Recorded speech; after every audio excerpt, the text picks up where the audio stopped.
et 13 et 14 et 15. Ils étaient une dizaine la semaine dernière à suivre une formation au premier secours organisée par la Croix-Rouge en collaboration avec la ville de Romba et le Centre communal d'action sociale.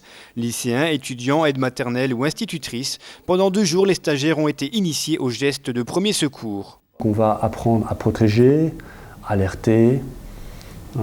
Ensuite, on va démontrer comment dégager les voies aériennes d'une personne qui s'étouffe, comment positionner une personne qui est inconsciente et qui ventile, comment faire réagir sur une hémorragie importante, comment réagir sur une personne qui est inconsciente et qui ne respire plus, en pratiquant un bouche-à-bouche, un massage cardiaque.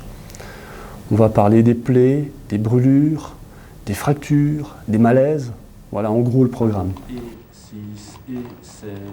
Parce que faire un garrot, pratiquer un massage cardiaque ou tout simplement réagir en cas de brûlure peut nous arriver tous les jours à notre domicile ou au milieu professionnel, l'utilité de cette formation est évidente.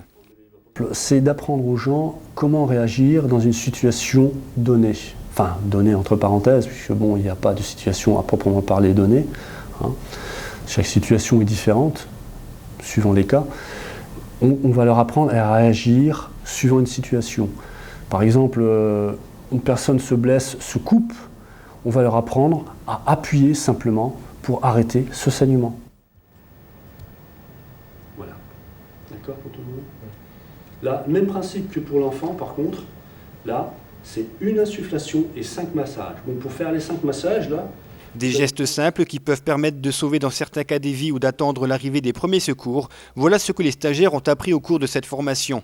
En France, seulement 1 personne sur 40 est formée aux gestes de premiers secours, une statistique bien faible par rapport à nos voisins allemands ou même américains. Cette formation n'étant pas obligatoire mais fortement conseillée, vous pouvez toujours contacter la Croix-Rouge ou un autre organisme pour effectuer cette formation.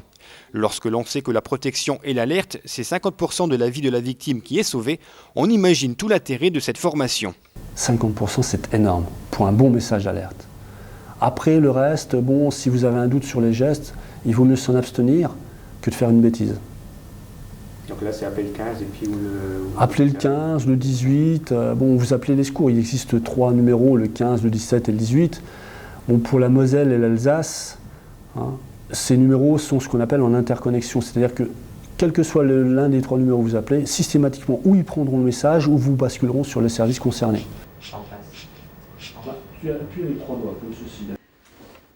Après 2 jours de pratique et de théorie, c'est en mairie que les stagiaires ont reçu leur attestation de formation des mains de Jean-Claude Maujean.